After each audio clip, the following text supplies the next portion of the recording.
think this is my favorite ECOLT since the first one. This is just such a wonderful ECOLT for me and for all of us at Georgetown and Cal. Everybody, when they introduce a plenary speaker, says it's their honor to introduce someone, but for me, this is very personal. I've known Paula Winke for more than 15 years. In fact, I've known Paula Winke longer than her husband has known her, which I take as a particular point of pride. We worked together at Cal, and she took the language testing course with me here at Georgetown. Paula received her BA from the University of Wisconsin, her MA from the University of Minnesota, but we in DC got to drag her out to the East Coast for her to work at Cal and to work on her PhD at Georgetown. And at Cal, she first worked as a research assistant and then a project manager. We are just so happy to have you back here today, Paula. It's just so wonderful. So for those of you who don't know Paula Winke, it could take me all day to recite all of her accomplishments. But Paula really represents the best our field of language testing has to offer. She has a keen mind, an incredible work ethic, and she also has the tenacity to pull off research and teaching. And if you look at her CV, you'll see how many awards she's gotten. Early in her career, she was awarded a National Science Foundation Fellowship for her dissertation research, and then later a Fulbright Fellowship before tenure, which are both prestigious awards that are worthy enough of somebody of Paula's ilk, I might say. And then later, if you look, you'll see grants from her home institution, Michigan State, from ETS and CAMLA and IELTS and the U.S. Department of Education. The list just goes on and on. And these are the alphabet soup of a productive researcher and scholar's life. She received the Outstanding Article of the Year in 2009. And in 2012, I think a lot of us in testing remember this, she received the TESOL Award for Distinguished Research for TESOL. And Jaime for evaluating the validity of a high-stakes ESL test, why teachers' perceptions matter. And this explored teacher perceptions of the state test used for ELLs in Michigan at that time. Michigan has since switched to another test. I think most of us know it rhymes with VIA. And it was really wonderful to see Paula's name in the headlines about this important issue and see her as an advocate for it. And I'm really happy to report that one of Paula's earliest efforts has paid off for everybody in this room in a big way. In 2001, she and I were sitting between Dory Kenyon and Fergie Lowe, and they somehow came up with this idea that there should be this East Coast Organization of Language Testers Conference, which they named. We did not name it ECOLT, I just want that on the record. And I looked at Paula and said, I think I have to pull off a conference next year, and she said, I'm with you. So Paula is one of the co-founders of this conference. And her early work as co-chair set the tone for this great meeting among academic, government, and private sector test developers and researchers and test users. But what's really amazing about Paula is that despite all of her achievements, she is just still the same Paula we knew 15 years ago. I sent her a note and said, oh, I'm going to pick you up at the airport. She said, well, I can take the bus. Sure, Paula, plenary speakers don't take the bus. But we are just so honored to have one of our own here as our ECOLT speaker. We are so proud of you, and welcome home.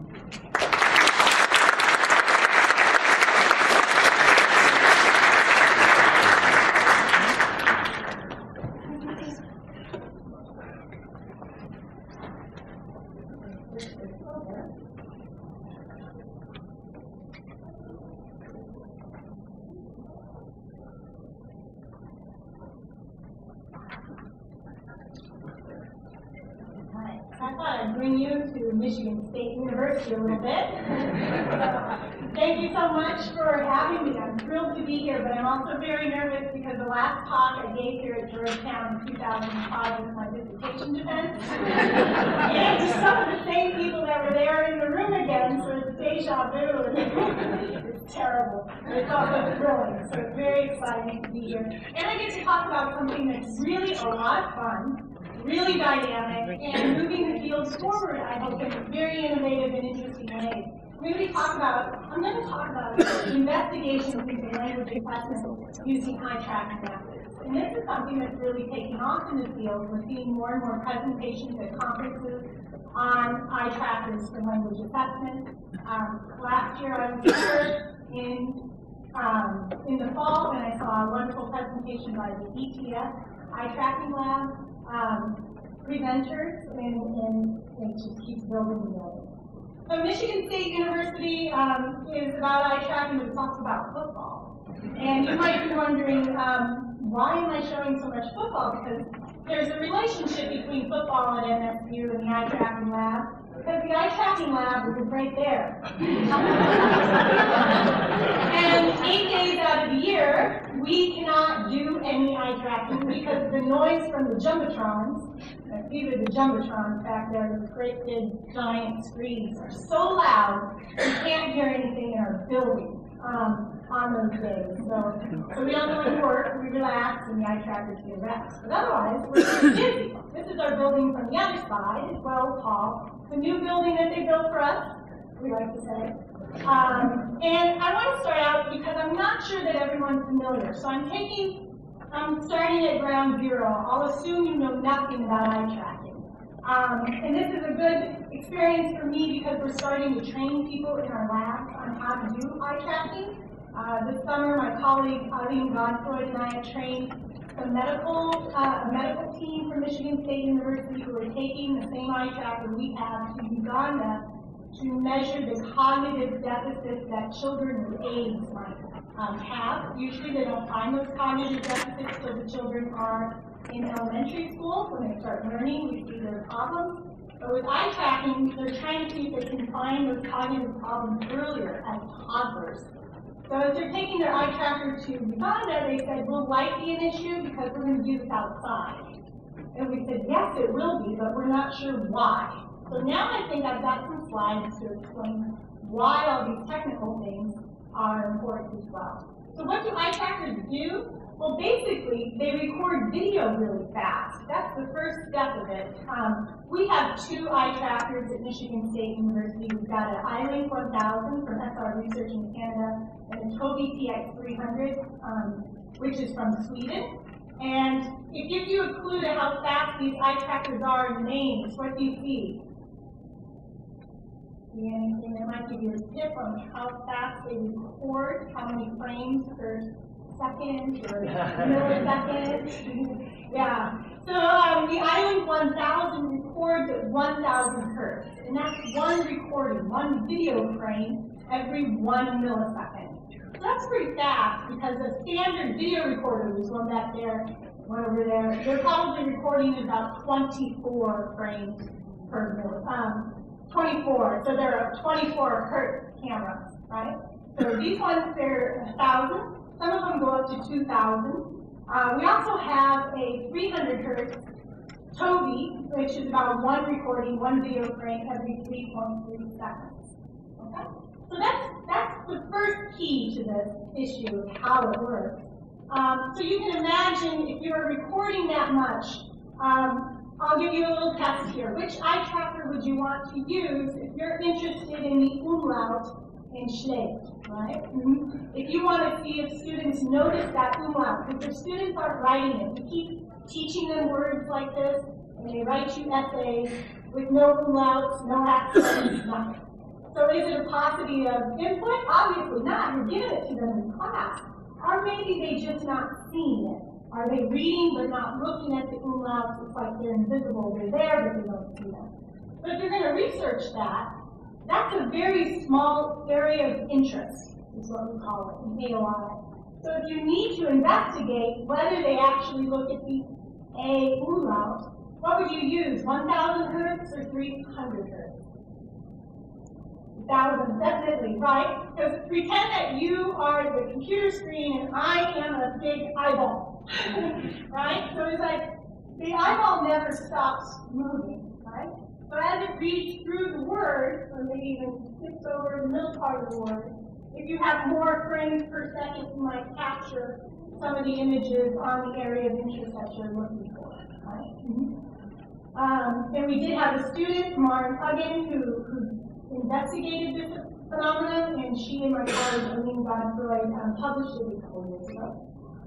So what do eye trackers do? The second thing, besides recording really fast, is they use an infrared light to track the eyes. Now this is the interesting part. And you can see here on our iLink the infrared light that got caught in the camera.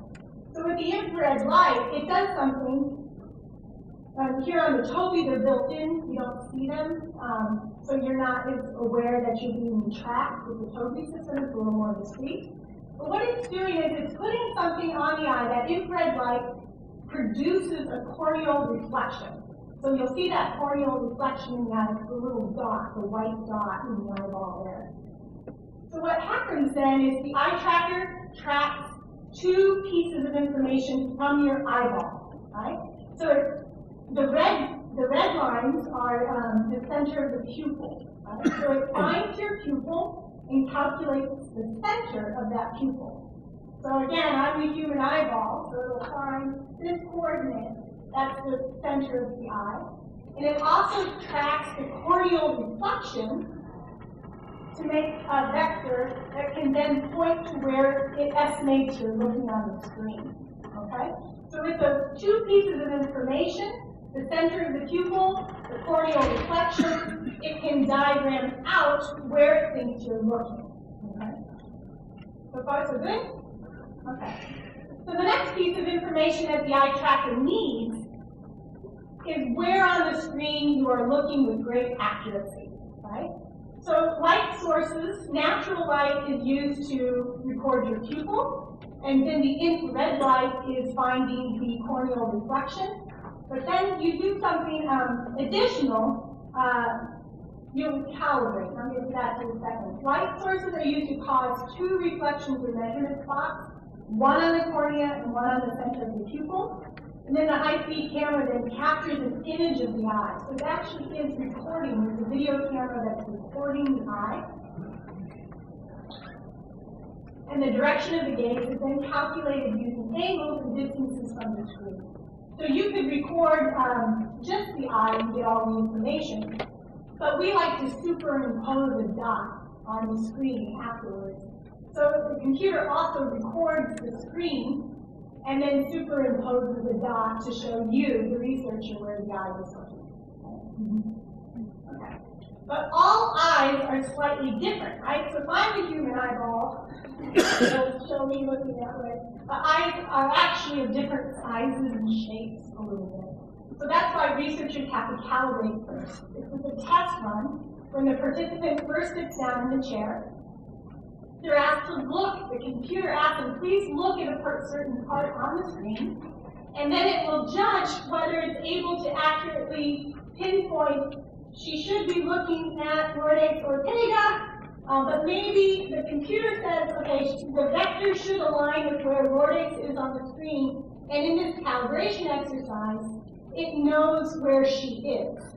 So the eye can be tracked, and they can tell you how far off that human eyeball is from the metrics of the recording equipment, right? But some people's eyeballs are so just oddly shaped, I don't know what it is, that we can't track their eyes. So you lose participants. We collect data from 80 people. We're lucky if we get 50 to 55 who can actually be captured because of oculomotor or physical properties of the eye, or glasses, or mascara, if they wear it, because that can cause problems. So here's a picture of the eye, the eyelashes. If they're dark and thickened, then they might be confused by the camera as being a black part of the pupil, right? So those things can also interfere. All right, so this is what a calibration exercise looks like. These dots appear on the screen one at a time, right? So we can tell you to look at the dot, and we'll check and see how accurate the eye tracker is at each point. What happens is we see that it's more accurate in the middle of the screen than at larger angles. So the periphery of the screen is where it's least accurate. So when you design your experiment, you want the important information to be more in the middle of the screen, right? And with children, though, they don't like to look at dots. So there's a whole smorgasbord of different dots that you can pick. You can have dots with baby rattles show up so that the children can have their eyes calibrated as well. You say, look at the ducky, look at the ducky, and it'll try and match their eyes. Okay. Does that help get us all on the same page of what the eye tracker actually does? Right? Okay. So the next thing is, why do we think eye trackers are useful? And I wanted to use that word because tomorrow and today we're all about usefulness and use as an assessment. But we want our eye trackers to be useful for us as well. And why do we think they're useful? It's embedded in theory. We have to have the theory that's the foundation of the reason for doing this research. And it's something called the eye-mind link. And this is from psychology and cognitive science research. There are people who base their entire careers as academics in this theory. And it's a justification of eye tracking. The data is grounded on the assumption that there is a strong association between eye movement and the human mind. Okay? And this is referred to as the eye-mind link in cognitive science research. So I believe as a researcher that my raters, when they're rating and using a rubric on the computer screen, if they're reading the words in the rubric, I think they're thinking about those words. Do you agree? Good.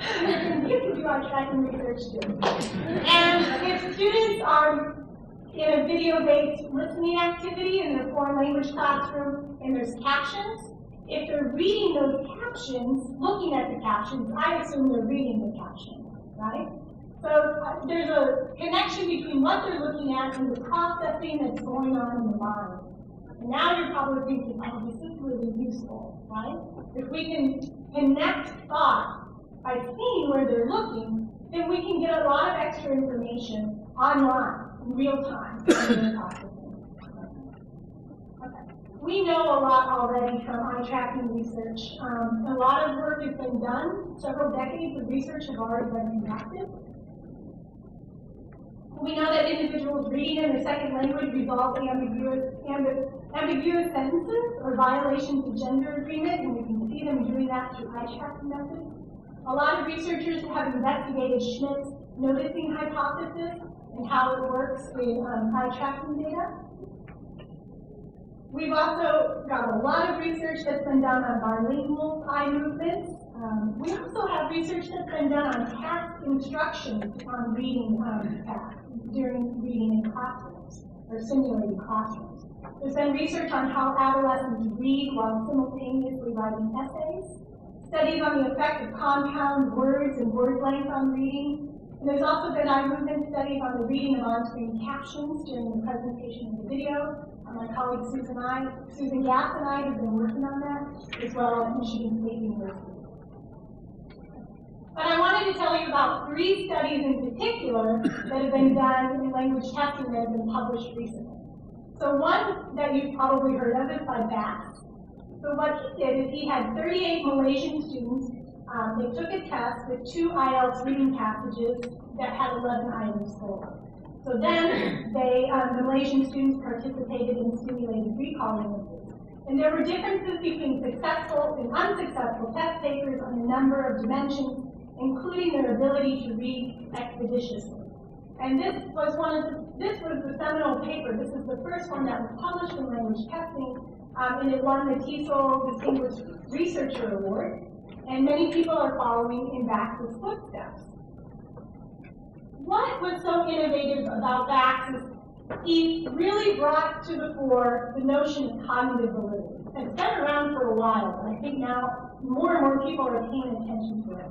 Cognitive validity requires us to find out if the mental processes that a test elicits from the candidate resemble the processes that he or she would employ in non-test conditions. Right? And it's brilliant. This is building on work by Field and Glaser and Weir. Another paper that's coming out very soon, it's in online first right now with language testing. I imagine it's coming out very soon. Russ Sorova, who's now at the University of Hawaii, he had 33 test takers take a video-based listening test with 2 types of videos. One that showed the lecturer just speaking, and one that showed the lecturer in his or her PowerPoint behind the lecture that had images that supported his or her speech, like a professor of science with a chart behind them that they would describe. But these are very TOEFL-like tasks, TOEFL listening type tasks, as you can imagine.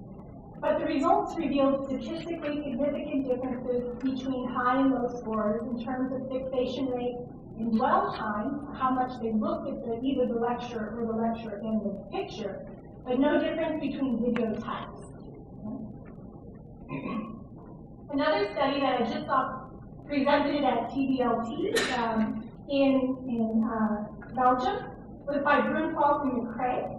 They had 25 test takers take the active reading tasks. They investigated the test takers' processing according to task and test taker characteristics. And they were replicating the methods from that in a different testing context. And they found very similar results as well. And that's been published as a research report just recently. So that's what's going on out there. All of these different universities have their paradigms on eye tracking methods and assessments. But now I'm going to tell you a little bit more about what we're doing back in East Lansing, in our little eye tracking labs, and near the banks of the Red Sea River. So first I'm going to tell you about study one that we did a couple of years ago. Do 3 different types of listening test preparation differentially affect test-taking processes and their strategy? If so, how and why? And we got interested in this because we noticed that a lot of the larger testing companies, they sell their tests, but they also sell their practice tests and advertise practice test courses. And we wondered in my testing class, is this double dipping? Because you have 2 populations, one that prepared for the test and maybe purchased a lot of these materials, and one that didn't. But will there be score differences based on how much they prepared? There shouldn't be. Or is there a minimal threshold of preparation necessary for everyone to perform well, and all the extra preparation is just language learning? So we're interested in math in particular because we saw wording like, from the test companies, you don't have to attend a preparation course. But many candidates find that doing so helps them improve their performance. And I wondered, where's the research to back that claim up? And how fair is that to tell vulnerable test takers that you better buy a little more if you think you really need to do well, right? So I don't know. It's always provocative and interesting. Okay. So why might someone want to practice their test? To become familiar with the test format, item types, and exam length, to improve one's test-taking strategies or customize them for the specific exam, or to lower one's test-taking anxieties, or mentally prepare for the exam. Okay? So what we are looking at is we're trying to find out what parts of a person's score, which part of the construct might be unexplained, it's not related to L2 listening ability, but might be related to test wiseness or test anxiety. So that would be unexplained test score variance, and we wonder, does the test prep program benefit in tapping into that error variance that exists around test wiseness and test anxiety? We think that's what it should be. That's where the difference in scores would come from. So we asked, what effect does L2 listening test preparation have on test scores, test anxiety levels, and test wiseness? And do the constructs of test wiseness and test anxiety relate? How do the effects of test preparation manifest themselves?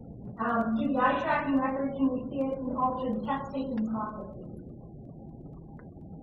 So what we did is, Georgetown University, who was one of my graduate students at Michigan State, she and I recruited 63 English for academic purposes students from EAP classes. First, we had them come in and one at a time and take a background questionnaire, then a 40-item IELTS listening test that we put online ourselves, which was a practice test, and put it online. And they took 3 different tests of surveys of their listening strategies, test-taking strategies, and test-taking anxiety. Then we gave them some instruction.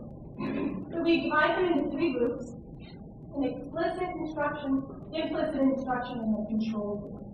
So the explicit group got to take practice tests, but we gave them lessons. We bombarded them on test-taking strategies, specific for the IELTS listening test.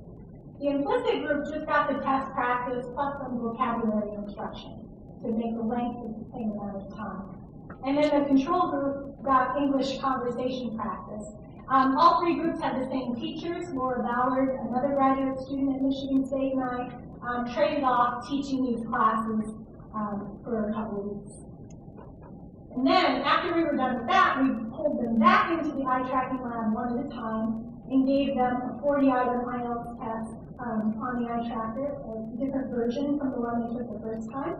And then we gave them the same 3 listening, test-taking, and test-taking anxiety surveys again, and then we interviewed them afterwards. So what effects does L2 listening test preparation have on test scores, anxiety, and test wiseness? What we found was there is an increase, a steady increase for all 3 groups. So through test practice, no matter what type they got, just having seen it once and taking it again, or doing explicit test prep, or just doing it once again, but also with vocabulary, they all increased about the same amount. The 63 performed better on their second IELTS listening test, increasing by 4 points on average. But when we broke the scores down by group, the differences due to instruction types, they're not present anymore. We didn't see those. So here's another graph of that. There were no group differences at pre-testing, and there were group differences also at post-testing. So looking at the individual tests themselves, the explicit group appeared to have the most gains in terms of listening strategies or in test-taking strategies. We also see about the same amount. So the explicit group had the greatest gains on the 2 strategies, and then the explicit and the implicit had the same lowered anxiety. So it seems like test prep might have an effect to help lower anxiety no matter what type of test prep it is. But an added bonus of getting explicit instruction might help you with your test-taking strategies as previously before. But these were not significant differences. You probably need a larger sample size to be able to find differences. So we found that the constructs of test wiseness and test anxiety don't correlate. No correlations among test wiseness and test-taking anxiety, either at pre-testing or post-testing. But anxiety was weakly related to test scores, both post-test and at the pre-test. All right, but I thought I wanted to show you some sample eye movements from one of our participants. So this is participant number 2. She was a Cantonese speaker. She's female, age 19, and she's been in the U.S. for 2 months when she worked with us. She started learning English at age 9, and she was in our explicit test preparation group. So you'll see here how she changed her behavior from pre-test to post-test.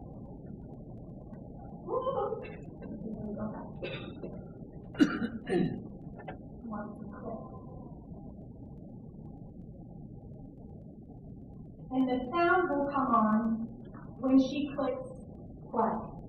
So this is the beginning of her pre-test. So the page loaded for her. So the red dots are fixation. The lines between the dots are saccades, the movement from one fixation of the eye to the next. And what she's doing now is she's scrolling through the test and just looking at it. This is the first time she's seen the IELTS test. And then she'll go up and hit play. Test 3. You will hear a number of different recordings. So we're going to jump ahead to the fill in the gap item that she had later in the test. Now listen and answer questions 17 to 20. So, to give you some idea of what's on, and to help you choose from the many possibilities, we've made a selection of the star attractions. If you're interested in classical music, then we recommend you go along to the National on either Monday or Tuesday evening at 7:30 for a spectacular production of the Magic Flute, probably the most popular of all Mozart's operas. It's in the Garden Hall, and tickets start at only £8. But you'll have to be early if you want to get that cheap. And remember, it's only on for those 2 evenings. For those more interested in the cinema, you might like to see the new Canadian film. And later, when she gets to the multiple choice items, we'll see what her patterns are like here with the pre-test as well. Now listen carefully and answer questions 21 to 26. I've been reading your personal statement, Paul. First, let's talk about your work experience in South America What took you there? Was it to gain more fluency in Spanish? Well, as I'm combining Spanish with Latin American studies, my main idea was to find out more about the way people lived there. My spoken Spanish was already pretty good, in fact. So you weren't too worried about language barriers? No. In fact, I ended up teaching English there, although that wasn't my original choice of work. I see. How did you find out about all this? I found an agency that runs all kinds of voluntary projects in South America. What kind of work? Well, there were several possibilities. You mean construction, engineering work? Yes, getting involved in building projects was an option. Then there was tourism, taking tourists for walks around the volcanoes, which I actually chose to do. And then there was work with local farmers. But you didn't continue with that project. And I think we see this as typical behavior. Once you've answered it and you're confident, you move on and you're no longer listening. It's just extra prep time before the next one. So then she did the explicit class with us, and now she comes back for her post-test, and you'll see her behavior has changed.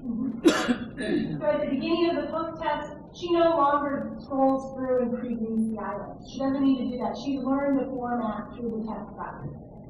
And so she clicks play right away. Test 1. So I'm going to move forward to the multiple select items. Here she kind of uses the There are also a few things that students can do after the tour. In the theaterette on the ground floor, there are continuous screenings of short documentaries about dinosaurs which they can see at any time. We used to have an activity room with more interactive things like making models of dinosaurs and drawing and painting pictures, even hunting for dinosaur eggs. But unfortunately, the room was damaged in a bad storm recently when water came in the roof, so that's closed at the moment. But we do have an IT centre where students have access to CD-ROMs with a range of dinosaur games. These games are a lot of fun, but they also teach the students about the lives of dinosaurs, how they found food, protected their habitat, survived threats, that kind of thing. This is a very sensitive touchpad. Do now is look at a short presentation in which you'll see all these. That is the end of section 4. You now have. Alright, so you saw how she was also using strategies, listening and reading at the same time, obviously, as she's clicking through the different parts. So we'll get back to the slideshow. Afterwards, we interviewed her to ask about her test-taking strategies and how they might have changed. So I'm going to play that for you as well. Maybe my last question would be, did you learn why after the paper is more clear what the results are? I can start that over again. Maybe my last question would be, did you give the blank while listening or after? After, because I take the notes, and the paper is more clear and what 1, 2, 3, 4, 5. So, but after listening, if I have 5 minutes, I can type it. While listening, I prefer to write on the paper because I love to write on the paper instead of the computer. So we get a sense of what her strategies are. She's listening, she's reading, and she's also taking notes at the same time. So I think I want to give you the big takeaway message extrapolated from their study and compiled by me as well. I think people should prepare for listening tests based on our data. But we found that they didn't need to prepare a lot. Just retaking the test had the same effect as doing extensive, what we call extensive preparation. And we wondered about if you prepare a lot for years, you're probably also increasing your underlying second language listening skill. At least we hope you are. But most likely, if your English listening instruction and skill development focus is solely on listening test prep, we think your L2 listening skill development will perhaps be concentrated within or constrained by the listening test domain of listening, so you get this huge bicep for IELTS listening, right? So you can do that, but then you go to Britain to study and you can't do all the other stuff, right? So, and I think we see evidence of that a little bit in our study as well. Okay. So again, yeah, you don't have to attend the preparation course. I think we need more research on this and how much that effect is. Study 2, we looked at a French closed test.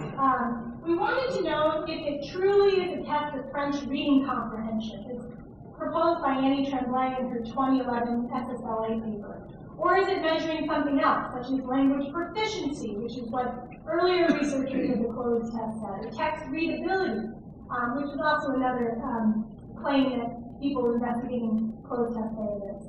So what we did is we asked, do test takers show evidence of reading during the closed test? And do test takers believe that the test is a good measure of their French language abilities? And this is ripe for eye tracking research because we have a lot of models of reading in eye tracking, and we can look and see, are they actually reading while they take the closed test. So to remind you, a closed test has blanks throughout a text, and your job is to plug them in, right? So you read and then you pop the words in. And this is the text from Tremblay's study, and we replicated it, so we used the same text.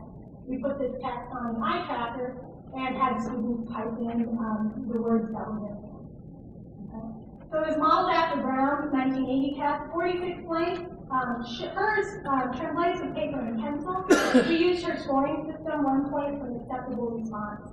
And we also used results in percentages. Okay.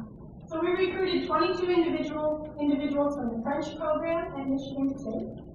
Okay. And in the lab, we gave them a background survey test. We did the closed test online. Then we had a test comprehension question, and we asked them how much of the text did you understand, and we interviewed them afterwards to see what they thought of the test. So I'm going to tell you about their scores and show you some videos from a high scorer and a low scorer, and tell you just a little bit about the qualitative interviews we did afterwards. So these are the students lined up from top scorer to bottom scorer. So the 22 people we had were from French 100 all the way up to a native speaker instructor of French at the university. And it did great, just like Tremblay said. It spreads them out beautifully. But of course, we're looking at a wide range of proficiency, so it's not surprising that it spreads them out beautifully. Also, the average time it took to fill out this test is about what Tremblay said it was, about 20 minutes. But we were very concerned with the great variation in the amount of time it took to take this closed test. Because the benefit of closed testing is it's quick, it's simple, and it's about 20 minutes. And you can get a good estimate of proficiency. Well, for some it's 20 minutes, but for some it's 2 minutes, and for some it's an hour. So what does that really mean, that average score, or that average amount of time? The total scores went from 0 to 44. Remember, there were 46 possible. So it's a beautiful spread, a beautiful normal curve. And they lined up well, too. It went from the 100 level all the way up to, well, we have native speakers, 400, 300, 200, maybe, and mostly 100 to the bottom. That's first here. Okay. But we are really concerned about that time. We have 2 people who got about the same score, 17 and 16, from about the same level of seat time proficiency, 200 and 300, second and third year. But one took 15 minutes and one took 45. So what does that mean?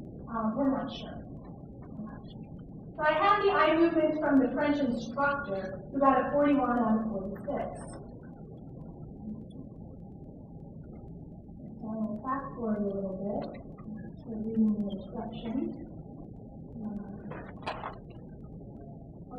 Here she filled in her personal information. And we had a character map so that they could take that, so that they could use the characters.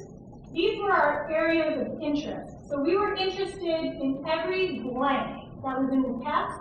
So you'll see that these blanks are in groups of 3.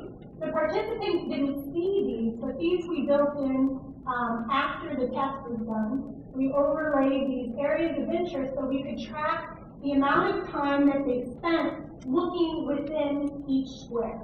Okay? And we put them in blocks of 3 because the middle is always the blank. But really, the blank is not so interesting, right? Because whatever they answered in the fill in the blank. So we were more interested in the word before the blank than the word after the blank.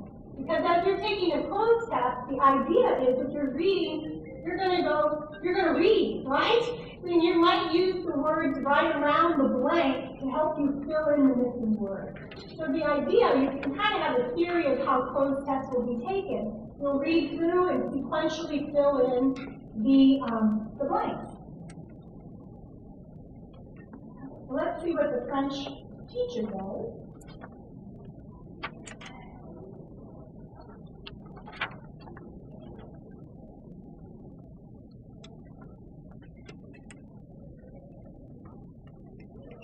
She pretty much says that. So we see evidence of reading, and the test seems to be functioning the way theoretically one thinks it would. Right? So let's go to the test taker number 22, and this is really a knockout comparison. So this is the student who did the work. The student 2 puts in their personal information in a second. But this student is doing a lot more before that.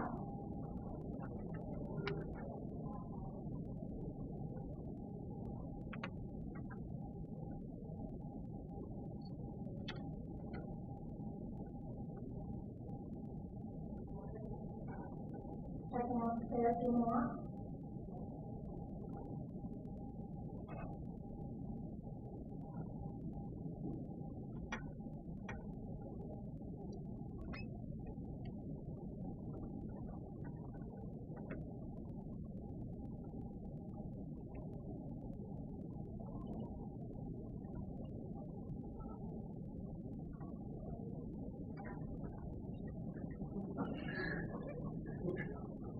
I'm not sure if this is reading or fishing for anything that he or she might understand. It's trying to grab onto something.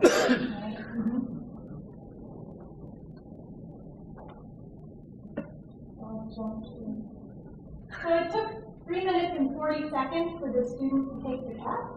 They got a very low score. I'm not sure that their reading was tested. I'm not sure that this person read in the traditional sense of reading. We didn't see any evidence of reading in the eye movement record, right? So what does that score mean for people who scored very low? I think it's almost meaningless, right?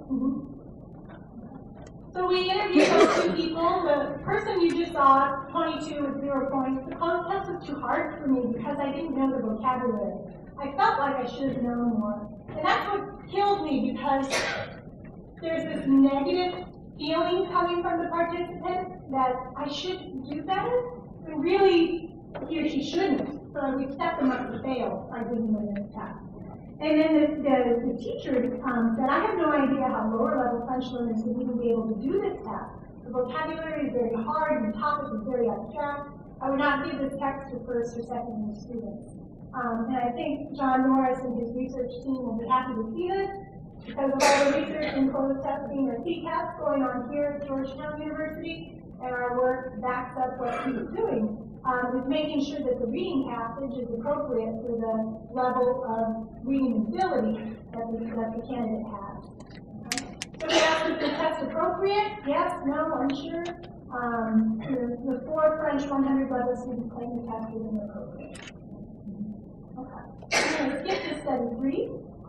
So in attention, we wanted to also use our iPad to look at raters. We're very interested in raters and rater behavior. So we wanted to know if attention to the categories on the popular analytic rubric was related to inter-rater reliability. And if so, does less attention or misplaced attention account for score unreliability? And this goes to 45. Okay. So this is a study of rater behavior. And what we want with raters is we want them all to act the same and look the same and be the same and give us the same scores. That gives us high inter-rater reliability. We want them to be cookie cutters, but they're not. There's always someone who messes things up. And the idea is, what are we doing? We trained them. Why aren't they scoring the way we want them to? And we wondered if we put them on an eye tracker and have them have the rubric on the eye tracker, we could see if their patterns of reading the rubric were the same, or if that outlier in the technical scores and the reliability estimates, someone being flagged as an unreliable rater, would also have erratic eye movement patterns different from others for using that reader. Okay, so we're really interested in this part. So how does a rater make scoring decisions? What does a rater pay attention to when rating? When they're using an analytic rubric, I think language testers need to know if construct or relevant variation in scores stem from how raters approach and think about that rubric. And we don't have a lot of empirical studies on raters' cognitive processes, and findings are not so consistent. So we looked at how raters cognitively process an analytic rubric, and whether variability in processing is associated with lower inner rater reliability. So we wanted to see to which parts of an analytic rubric do raters pay the most attention, measured through fixation duration and visit count. And our inner rater reliability statistics on the subcomponents of an analytic rubric related to the amount of attention paid to those subcomponents. So we had 9 raters. This is a small study. All of them were ESL instructors. And each rated 40 essays. We had 4 different prompts and packets of 10 essays. And we used the Jacobs et al. Rubric that was published in Sarah Waddell's book. And it has content, organization, vocabulary, language use, and mechanics. And we found out that this is the most popular rubric used, probably because it appeared in Sarah's book. And it's used in South America and it's all over the world. So it's kind of exciting to use this rubric. So the data collection was on the Toby 300 eye tracker. This is Shojung Lee, the graduate research assistant pretending to be a rater. So we have the rubric on the screen, the essays we placed in front of them, and then they had a scoring sheet where they scored. So we needed to use the less accurate eye tracker because there's a lot of head movement between the sheets. But we're also looking at very big areas of interest, a whole column of the 5 different parts of the analytic rubric, so it worked. Okay? And what we did is we gave all of the raters a 2-hour rater training session. We worked through 7 benchmark essays. So Jen explained things, we had a calibration, and the rating studies. So this is Rater 8, rating essay 8. And for this project, we use heat maps of the data. So after a rater is done rating, we can look at the hot spots and where did they focus the most. So the red is where they looked the longest and maybe the most frequently. It's a combination of those. And then green, yellow and green, they looked a little bit, and where you don't see anything, there's not much eye movement, not much eye tracking going on. So for the data analysis, we quantified total fixation duration divided by the number of words in each category and visit count. We also looked at time to first fixation, gaze plots, and the heat map. And we looked at the inter-rater reliability statistics. We used the interclass coefficient and reliability adjusted by the Spear and Brown property formula. And we used our statistics for Wallace and Manning test. So what we found in general, and this is not going to be surprising to you at all, it's just evidence of what you already know. Right? So the raters read the rubric from left to right, starting from content, organization, vocabulary, language, to mechanics. But oftentimes, 71 times, they didn't even look at mechanics. They just gave a score for mechanics and they didn't read it. They didn't look at it. So I assume they didn't read it. Organization received the most attention in terms of fixation duration and visit count, and it showed the highest inner rater reliability. And that's what we thought. More attention, higher reliability. Mechanics had the lowest inner rater reliability of the 5 scores, and it also had the lowest amount of eye fixations. Okay, I'm going to skip this part. So we see patterns in the data as well. The mechanics is just the problem child of this rubric. Right? From a qualitative review of the video and heat maps in comparison with each rater's inner rater reliability estimate, we believe that raters who agreed the most had common attentional foci, but those who agreed the least did not. So I'm going to give you an example of incongruous raters. 2 raters who are off the wall, not the same, which is what you don't want in your rating program. But But this is the same essay for both graders. In grader 1, when they read the rubric, they looked at the top of the scale and gave a high score. Grader 7 looked at the same essay, looked at the middle, and gave a lower score, which is not surprising. As reading graders, though, here they looked at essay 8 and essay 8, and they gave the same score. So you can see where they're reading is the score that they're assigning, right? The question is, are they justifying what they believe after having read the rubric or read the essay, or are they using the rubric to understand the essay and how to score it? That's the part the eye movement measure doesn't tell you about that. You have to interview them. Okay? But with this so far, what we found is there is an effect of the layout. With an analytic scale, raters' decision-making behaviors tend to operate within the scope of the given guidelines.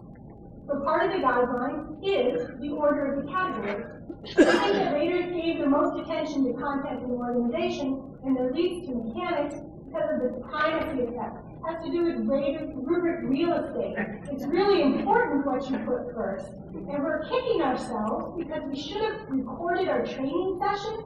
Because I betcha $100, we started with what was first, and we probably spent more time on what was first in the training session as well. So it's compounded, not just that it's first on the rubric, it has that primacy, but you give more attention to it in the training program, and mechanics is just forgotten in the dust.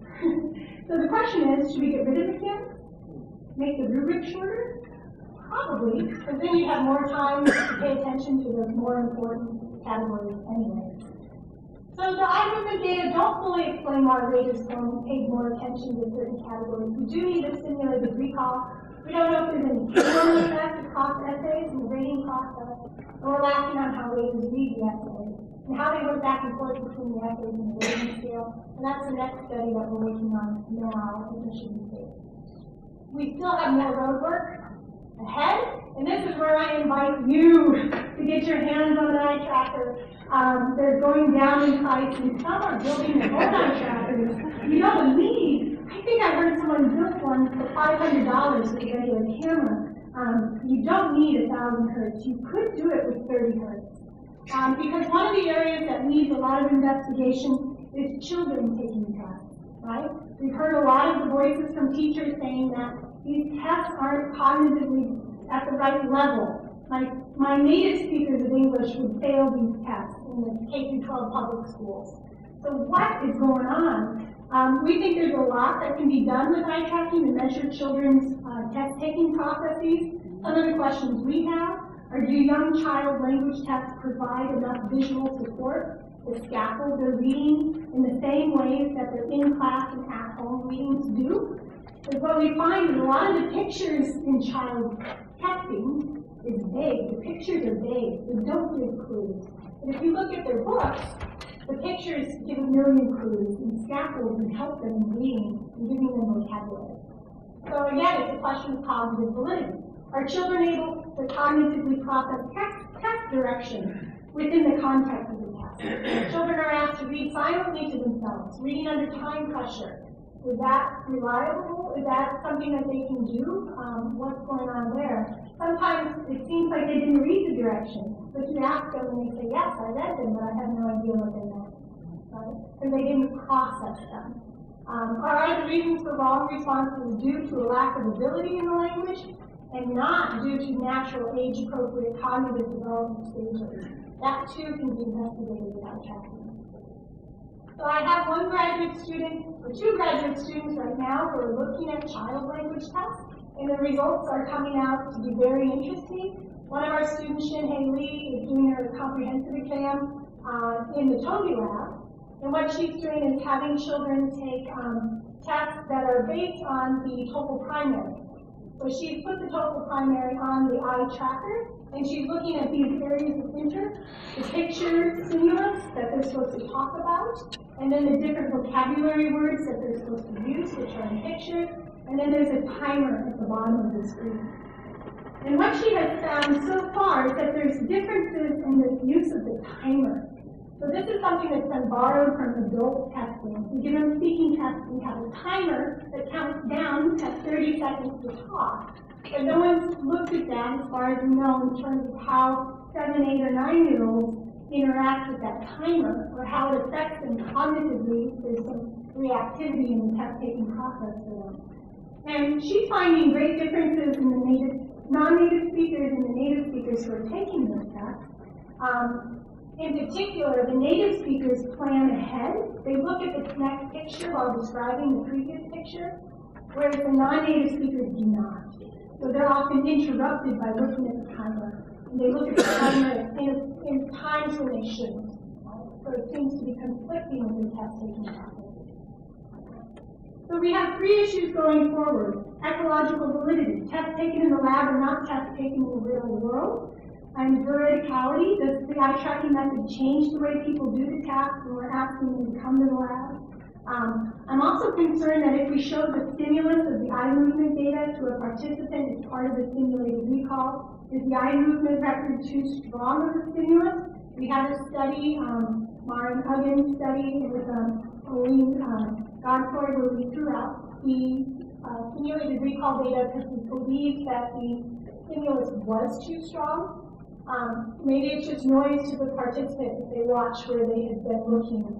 Maybe it obscures the recall. We also have questions in our labs about time resource management concerns. And this has to do with scrolling. When you have interactive AOIs that can move, it introduces the AOIs have to be repositioned with any time the screen moves. That has to be done by hand. So it's extremely labor intensive to match on a moving screen the interest areas with the actual interest on the screen. So we wonder how much time should our research assistants spend pinning areas of interest to things that have been moved by the research participants. So are the research questions worth that time and money? We're still grappling with that question. So thank you very much. And we have some time for questions. Great.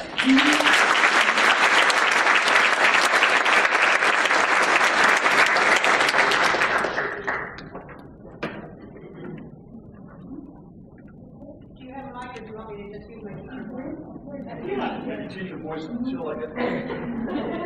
There's another mic up here.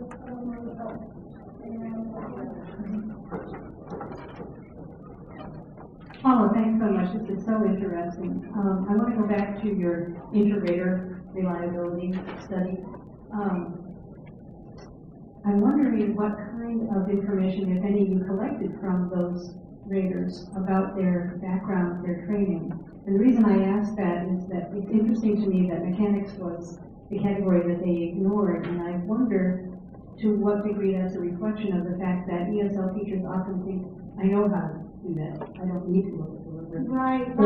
Or that they think, I'm not really a very good rater, I don't understand assessment. So I'm just sort of wondering what their backgrounds might have done. Yes, these were all experienced raters. We had that question too of whether, well, there's a couple of issues here. Mechanics on this particular essay has the fewest number of words, and it's actually worth the fewest amount of points. So we wish that we had done this after Jeff Connor-Linton and Charlene Polio had redesigned this rubric. They had a publication out recently where they balanced the 5 categories and same amount of words and same amount of points. So we need to redo this whole study with that redone rubric, but we also want to move the categories around, bring mechanics to the front, train them with the mechanics in the front, and see, boy, does the reliability go up for that section. I think it would, but that would need to be tested.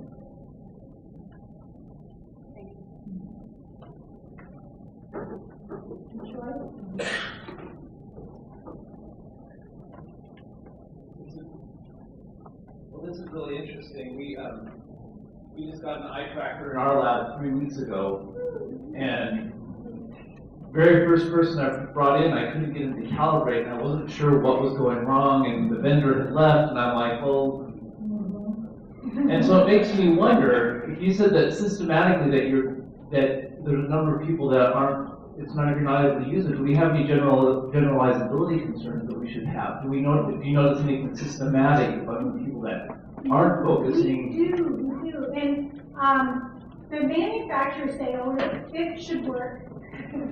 make sure your technician or your bus are calibrating well. So we're very careful with calibrating, but there's some people, we have found problems if the pupil is covered a little bit by the eyelid, and there are certain populations of people with whom that happens more often, we lose those participants more because the vectors that are trying to center the pupil get confused by any darkness or not a complete circle.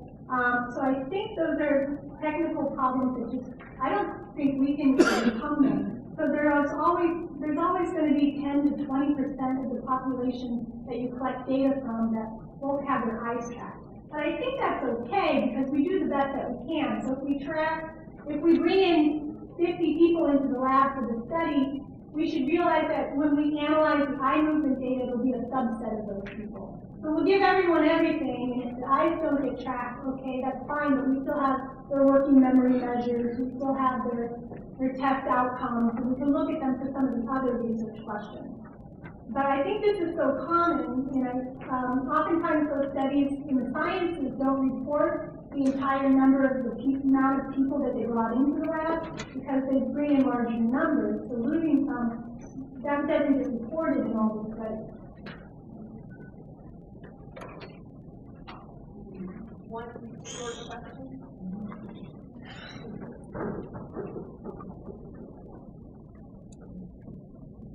Short question. If you have to manually adjust for scrolling, how do you adjust for the distance from a screen if somebody like moves forward and rests on their hand or puts back in the chair? Well, with the higher hertz eye trackers, you control that by stabilizing the head. Right? So you don't let them move, you strap them in. And that works great for adults when you get IRB approval to do that. You can reach right, for the eyelid, and we have even more forceful strappers that you can use, but that doesn't work with children, right? So the IRB won't approve it. So, and with toddlers too. With toddlers, you can put them in a car seat in front and sit them back a little bit, have them sit on mom's lap. That helps. But then for children rock, they move. We've had problems with children on swivel chairs. So we have to stabilize the chair. Don't let them sit on swivel chairs. Give them a back rest. Things like that. But they do move in the lower resolution Toby. You'll see most child research and toddler research is done with the Toby because it's for larger interest areas, and that error that you're going to get from people moving around won't distort the data too much with the Toby. But if you're looking at the umlaut, you cannot do that unless you stabilize the head. It's like moving in a fast race car. You have to hold on and make sure you're on track. So a slow-moving car, you can move around.